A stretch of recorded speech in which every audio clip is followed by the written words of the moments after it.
Hey there everybody, today I have the Carpenter Brooklyn Field Watch, $825 with a Swiss Eta 2824 automatic movement from the Carpenter Watches website.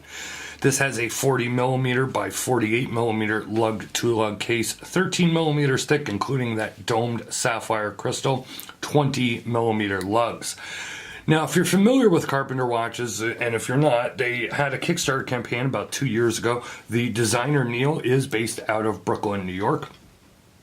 Now, I looked on their website, and at this particular time, I cannot find anything. I also looked around different articles and reviews before I started this video. I cannot find anything that says they are assembled in Brooklyn, and I originally thought that they were. That is my mistake, apparently. I cannot find anything to back that up, so as far as I know, they are not assembled here in the United States in Brooklyn. They are only designed in Brooklyn, if you will. But taking a look at the watch, you know, you have definitely a field pilot, almost trench style case with those wire lugs. Now, they're not true wire lugs in the sense that there is a spring bar in between them that is not a solid bar. Let me go ahead here, give you a closer look at the dial and the movement.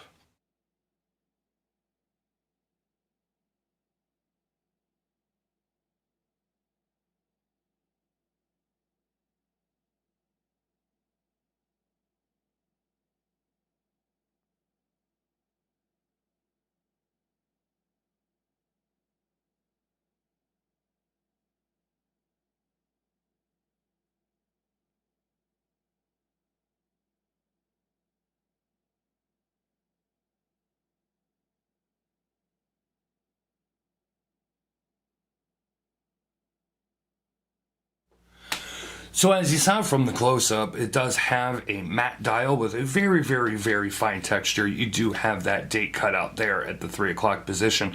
It's kind of a crowded date, especially when you get into the double digits. It's not cutting anything off, but it's just a little small of a cutout for me.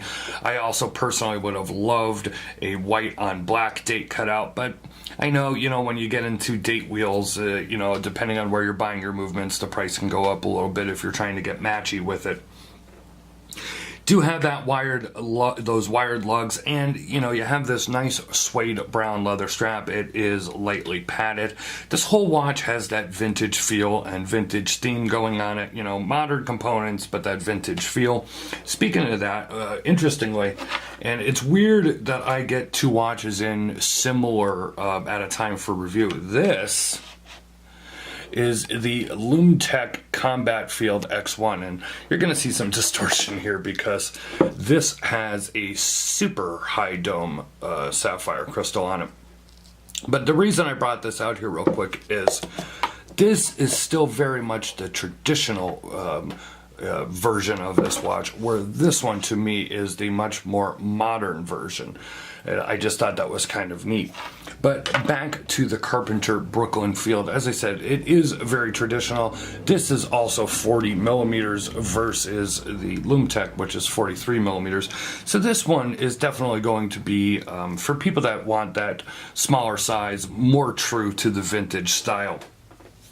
Overall quality I find to be very good. It is a very, very highly polished case. Actually, I wouldn't even call it high polish. It is mirror polish. As you could see in that the close-ups there, you could see reflections of everything. You could see me, the camera set up, the lights and everything. So just be aware, this is a super reflective watch all over. The crystal, the case and everything like that. It does come, I'll have pictures of it on watchreport.com. You can click the link in the description below.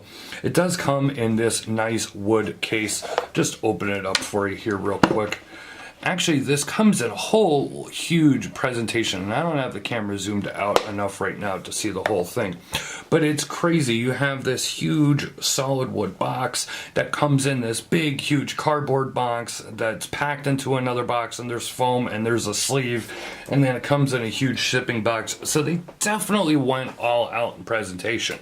My thing is how much did all that presentation cost? I am somebody, now you may be completely different.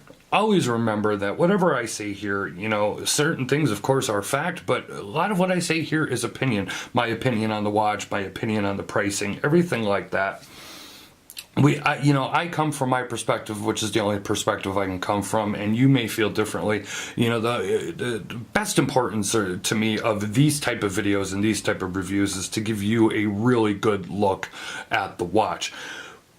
But how much did all of the packaging cost? I don't know. Could you have went with more standard packaging and reduced the price of the watch? You know, you're looking at $825. The design is simple, and I'm not saying that it was cheap. It is a very nice looking watch. The high polish, the super mirror polish isn't exactly for me. I mean, you know, for lack of a better word, that super mirror polish is a little blingy to me. It's a little ostentatious, and that sounds silly to say, but I'm just not a huge fan of super high polished watches like this. I prefer a brush or a matte finish or a bead blasted or whatever, or, you know, just elements of high polish. But it is a really good looking watch, and Carpenter Watches, by the way, has actually been very successful. And I hate to say the word actually, but there's so many micro brands these days, and it's a very competitive space. And Carpenter Watches seems to be killing it. They if you go to their website right now, a lot of their watches are sold out. They're working on more stock for the regular line. The limited edition cream dial of this sold out with, I think, in a week and a half. So they are doing very well. And people seem to be, gravitating towards this brand and towards this style. So if you like what you see here, you want to read about more of it, click the link in the description. It'll take you over to watchreport.com. You could follow me at Watch Report on social media. We're, of course, on Facebook, Twitter, and Instagram. You could follow Carpenter Watches on Instagram and Facebook as well. This has been a look at the Brooklyn Field M2S limited edition 250 pieces from Carpenter Watches. This has been Don Evans for WatchReport.com. Check the end of the video there for a wrist shot and for a limb shot as well.